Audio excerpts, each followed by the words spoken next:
जब सब कुछ प्री प्लान्ड, प्री तैयार है, प्री मेंशन्ड है, फिर भी एक आदमी शपथ लेता है। मैं समझता हूँ पांडे जी, आप समझते हैं, आप ये क्यों नहीं, शुभकामनाएं क्यों नहीं देते, आप छिद्र क्यों ढूंढते हैं, छिद्रान्वेषी क्यों बन रहे हैं। मैं ये चीज़ कहता हूँ, कल जब हमारे इंडिया गठबंधन के सारे लोगों ने, एक संसदीय परंपरा होती है, सदन नेता माननीय हेमंत सोरेन जी को चुना, जो एक अनुभवी रहे, 2 टर्म पहले यहाँ के राज्य को संभाल चुके हैं। और ये जिस प्रकार शपथ, मैं समझता हूँ जो उन्होंने शपथ लिया हेमंत सोरेन जी, भारतीय जनता पार्टी को, उनके संवैधानिक संस्थान जो उनके एजेंट के रूप में काम कर रहे हैं, उन पे करारा तमाचा है कि आप षड्यंत्र करके, आप किसी को, आप षड्यंत्र करके जेल में डाल सकते हो, लेकिन जो सत्य है वो परेशान हो सकता है, पराजित नहीं हो सकता है। मैं समझता हूँ आज एक मनोवैज्ञानिक के साथ साथ उनके मुंह पे एक करारा तमाचा है। क्या लगा कांग्रेस को कि नहीं, हेमंत सोरेन ही बेहतर थे, उनको फिर से सत्ता में आना चाहिए?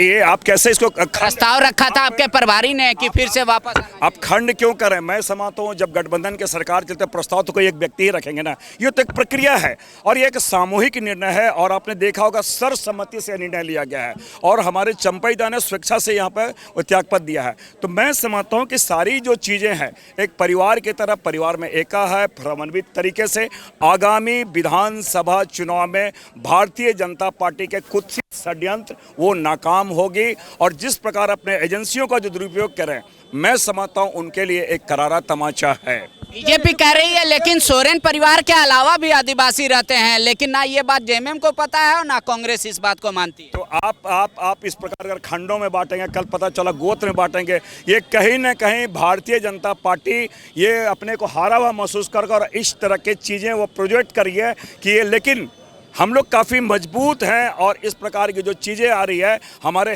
जनादेश जो मिला था, हेमंत सोरेन जी के नाम पे जनादेश मिला था, अगर पुनः उसे, मैं समझता हूँ अगर ये निर्णय लिया गया तो ये तो अच्छी बात है, स्वागत योग्य कदम है। आखिरी सवाल, मंत्रिमंडल का विस्तार कब? ये तो सारी चीज़ें भाई, ये तो मुख्यमंत्री के विवेक पे है सारी चीज़ें।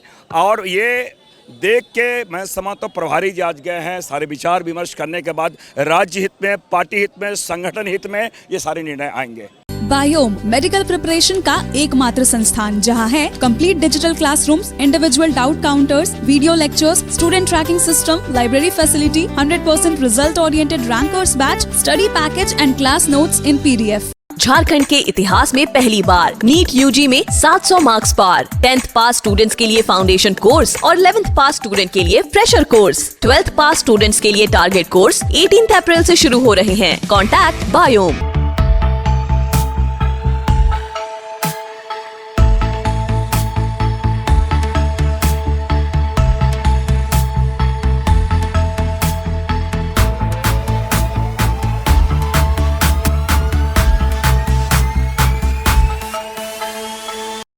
thefollowup.in. Like, share, and subscribe. www.thefollowup.in